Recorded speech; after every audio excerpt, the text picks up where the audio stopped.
শ্রীলঙ্কার বিরুদ্ধে মহাগুরুত্বপূর্ণ দুই ম্যাচের টেস্ট সিরিজের জন্য ভারতীয় ক্রিকেট বোর্ড বিসিসিআই 15 সদস্যের দল ঘোষণা করেছে। দলে কিছু চমক রয়েছে।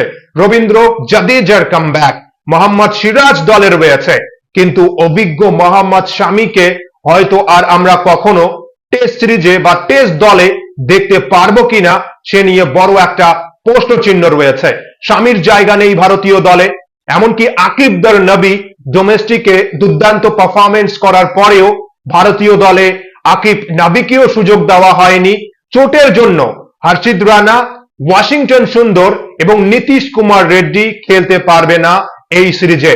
কারা সুযোগ পেয়েছে, কাদের বাদ দেওয়া হয়েছে, কেন সুযোগ দেওয়া হয়নি, অবশ্যই আমরা আলোচনা করব। এবং ভারতীয় ক্রিকেট টিম কি 2027 ওয়ার্ল্ড টেস্ট চ্যাম্পিয়নশিপের ফাইনালে কোয়ালিফাই করতে পারবে? এই মুহূর্তে আমাদের শেষ 9 ম্যাচ বাকি। ঠিক কোন সমীকরণে ভারত ওয়ার্ল্ড টেস্ট চ্যাম্পিয়নশিপের ফাইনালে কোয়ালিফাই করতে পারবে তৃতীয়বারের মতো, কি সমীকরণ রয়েছে সে বিষয়েও কিন্তু আপনাদের আইডিয়া দেব। ভিডিও শুরুতেই আমরা যদি দেখে নিই যে কারা সুযোগ পেয়েছে 15 সদস্যের দলে এবং কাদের বাদ দেওয়া হয়েছে বা যোগ্য ক্রিকেটার হওয়ার পরেও সুযোগ দেওয়া হয়নি। ক্যাপ্টেন শুভমান গিল, এছাড়াও ব্যাটসম্যানদের তালিকায় রয়েছে যশস্বী জয়সওয়াল, সাই সুদর্শন, কে এল রাহুল এবং দেবদত্ত পাদিক্কল। যদিও সাই সুদর্শনের চোট আঘাত সমস্যা রয়েছে, সাই সুদর্শন যদি 100% ফিট হয়ে উঠতে পারে তাহলেই কিন্তু খেলতে পারবে এই টেস্ট সিরিজে। এবং উইকেট কিপার ব্যাটসম্যানদের মধ্যে রয়েছে ঋষভ পান্থ এবং ধ্রুব জুড়েল। অলরাউন্ডার ক্যাটাগরিতে রবীন্দ্র জাদেজার কামব্যাক, আফগানিস্তানের বিরুদ্ধে এক ম্যাচের সিরিজে কিন্তু জাদেজাকে বিশ্রাম দেওয়া হয়েছিল, তাই অভিজ্ঞ জাদেজাকে আমরা এই সিরিজে দেখতে পারবো। এবং ওয়াশিংটন সুন্দরের চোট, তাই সুন্দরের পরিবর্তে এবং প্রথমবারের মতো ভারতীয় দলে সুযোগ পেয়েছে এস জেন অলরাউন্ডার। এই অলরাউন্ডার সম্পর্কে আপনাদের জানাবো যে সারাংশ জেন কেমন ক্রিকেটার।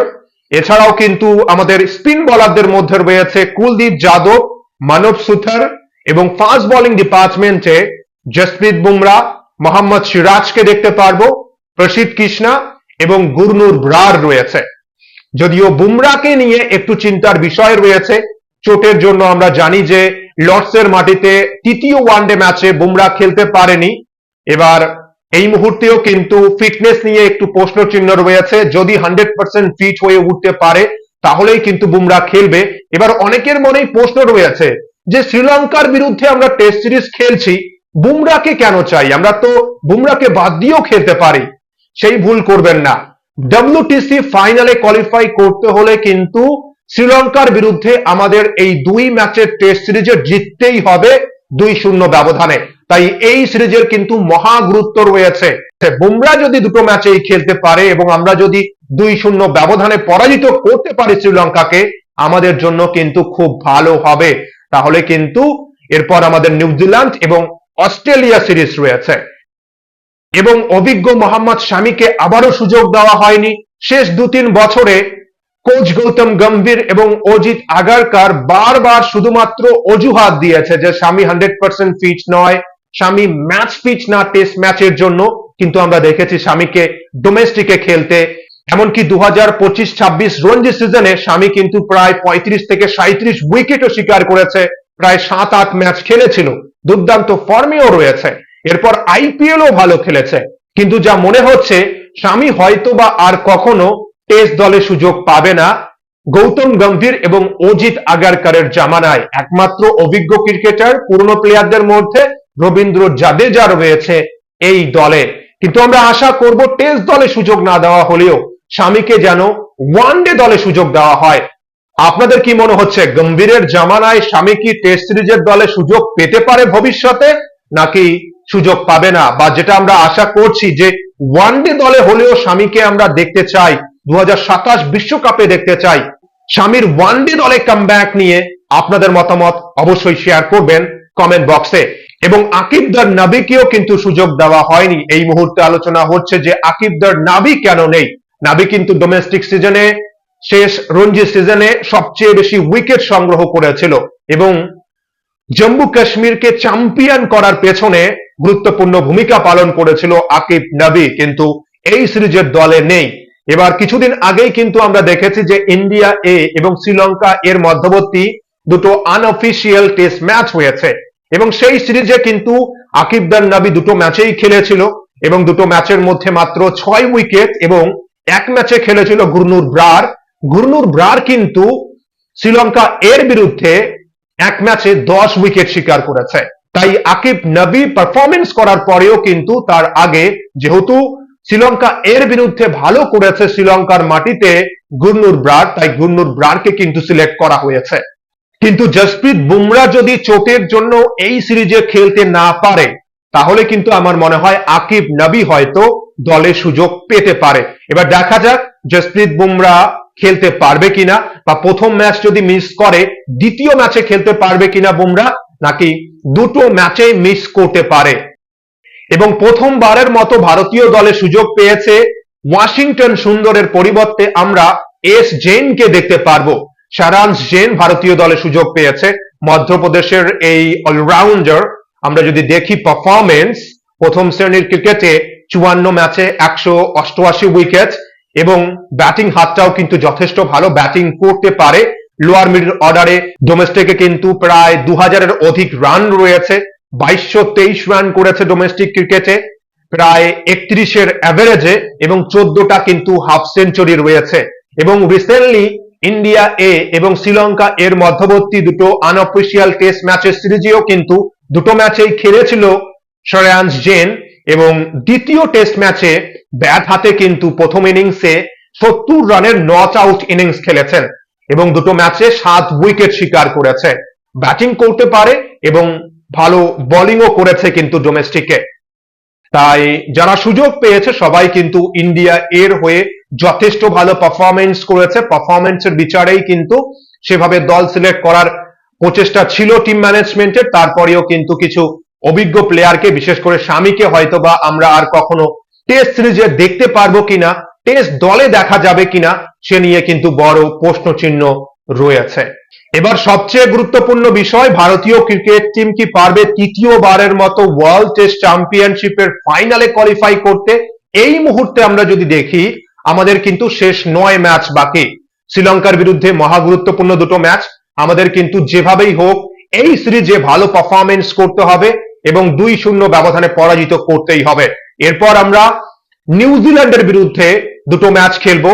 এবার নিউজিল্যান্ডের বিরুদ্ধে নিউজিল্যান্ডের মাটিতে গিয়ে নিউজিল্যান্ড ভালো ফর্মে রয়েছে, হয়তোবা দুটো ম্যাচ যেটা কঠিন হতে পারে, কিন্তু অবশ্যই আমাদের টার্গেট হবে যে একটা ম্যাচ তো আমাদের জিততেই হবে। যদি আমরা 2 ম্যাচের মধ্যে একটা ম্যাচও জিততে পারি তাহলে কিন্তু ভারতের জন্য ভালো হবে, কিন্তু আমরা যদি দুটো ম্যাচে হেরে যাই তাহলে কিন্তু আমাদের ওয়ার্ল্ড টেস্ট চ্যাম্পিয়নশিপের ফাইনালে কোয়ালিফাই করার সম্ভাবনা আরো কম হবে।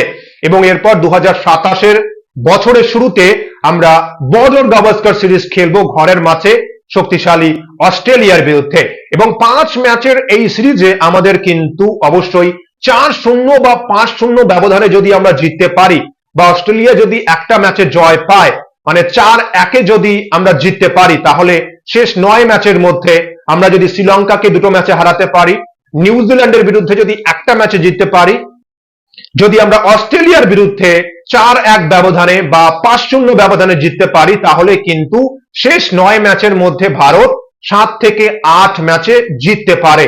যদি আমরা জিততে পারি শেষ 9 ম্যাচের মধ্যে 7 থেকে 8 ম্যাচে, তাহলে কিন্তু আমাদের উইন পার্সেন্টেজ ইমপ্রুভ হবে।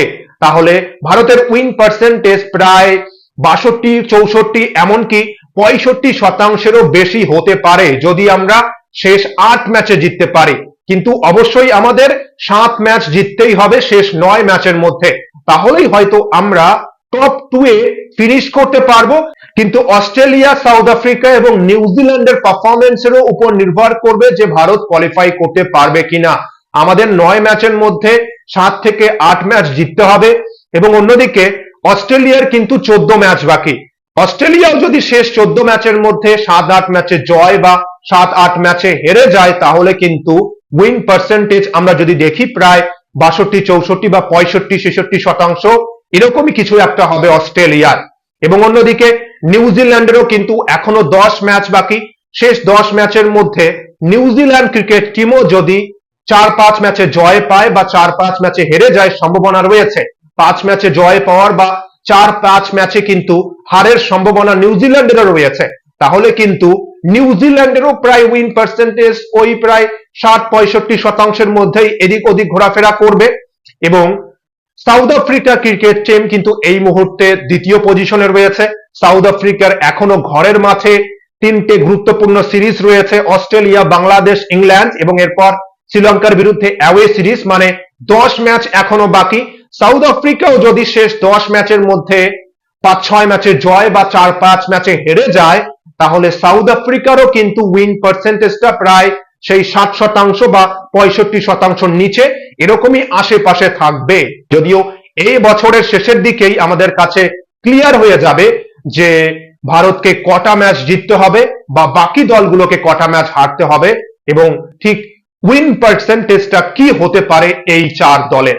আমাদের প্রথম পরীক্ষা শ্রীলঙ্কার বিরুদ্ধে। ভারত কি শ্রীলঙ্কাকে 2-0 ব্যবধানে পরাজিত করতে পারবে, নাকি শ্রীলঙ্কা ভারতকে 2-0 ব্যবধানে হারাবে বা 1-1 ব্যবধানে এই সিরিজ ড্র হতে পারে বলে আপনাদের মনে হয়? অবশ্যই আপনাদের মতামত শেয়ার করবেন কমেন্ট বক্সে, এবং ভিডিওটি ভালো লাগলে লাইক, কমেন্ট ও সাবস্ক্রাইব করে খেলাধুলোর সমস্ত আপডেট পাওয়ার জন্য চ্যানেলটি সাবস্ক্রাইব করে বেল আইকনে প্রেস করবেন ভিডিওর নোটিফিকেশন সবার আগে পাওয়ার জন্য। সবাই ভালো থাকবেন, সুস্থ থাকবেন। অসংখ্য অসংখ্য ধন্যবাদ সকলকেই।